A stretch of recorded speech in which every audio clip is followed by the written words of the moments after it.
Back to news. ప్రపంచంలోనే తెలంగాణను అగ్రగామిగా నిలిపేందుకు అన్ని రంగాలలో పోటీ పడేలా పక్కాగా పాలసీ డాక్యుమెంట్ తీసుకొస్తామని సీఎం రేవంత్ రెడ్డి అన్నారు. మూసీ నదికి పూర్వ వైభవాన్ని తీసుకొచ్చేందుకు మూసీ పునరుజ్జీవ ప్రాజెక్టుకు శ్రీకారం చుట్టబోతున్నామని పేర్కొన్నారు. న్యూయార్క్, టోక్యోలతో పోటీ పడేలా ఫ్యూచర్ సిటీని నిర్మించబోతున్నామని తెలిపారు. ప్రపంచ స్థాయి ప్రమాణాలతో ఫోర్త్ సిటీ ఉండబోతోందని, ప్రపంచ స్థాయి పెట్టుబడులకు అదే ఫ్యూచర్ సిటీ కేంద్ర బిందువుగా మారబోతుందని అన్నారు. దేశ విదేశాలు తిరిగి రాష్ట్రానికి పెట్టుబడులు తీసుకొచ్చామని, హైదరాబాద్ను మరింతగా తీర్చిదిద్దేందుకు జపాన్ సహకరిస్తుందని పేర్కొన్నారు.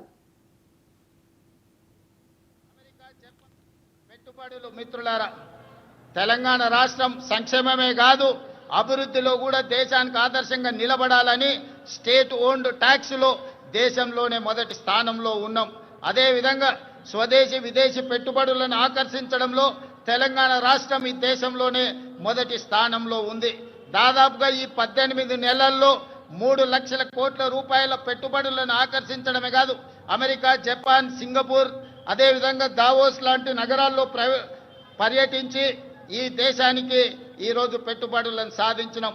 అదే కాకుండా ఈరోజు జపాన్కి సంబంధించిన మేయర్ గారు ఈ ప్రత్యేక రాష్ట్ర అవతరణ దినోత్సవంలో పాల్గొనడం ద్వారా మనకు స్ట్రాటజిక్ పార్ట్నర్గా మన తెలంగాణ, ముఖ్యంగా హైదరాబాదు నగరాన్ని పారిశుద్ధ్య రహిత నగరంగా తీర్చిదిద్దడానికి జపాన్ మనకు సహకరిస్తుంది.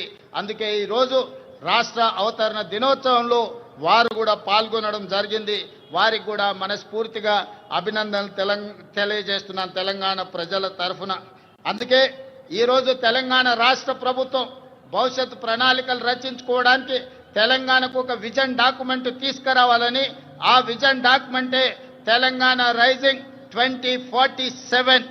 ఈరోజు ఆ పాలసీ డాక్యుమెంట్ ద్వారా రాబోయే తరాలకు భవిష్యత్తు ప్రణాళికలు అందించడమే కాదు, తెలంగాణ రాష్ట్రాన్ని ప్రపంచంతోనే పోటీ పడే విధంగా అభివృద్ధి పదం వైపు నడిపించాలన్న ఒక పాలసీ డాక్యుమెంట్ను తెలంగాణ రాష్ట్రం తీసుకురావడానికి ప్రయత్నం చేస్తుంది అని చెప్పి తెలియజేయడానికి నేను ఎంతో సంతోషిస్తున్నాను. ప్రపంచ నగరాలతో ధీటుగా హైదరాబాదు నగరాన్ని తీర్చిదిద్దేందుకు ప్రణాళికలు రూపొందిస్తున్నాను.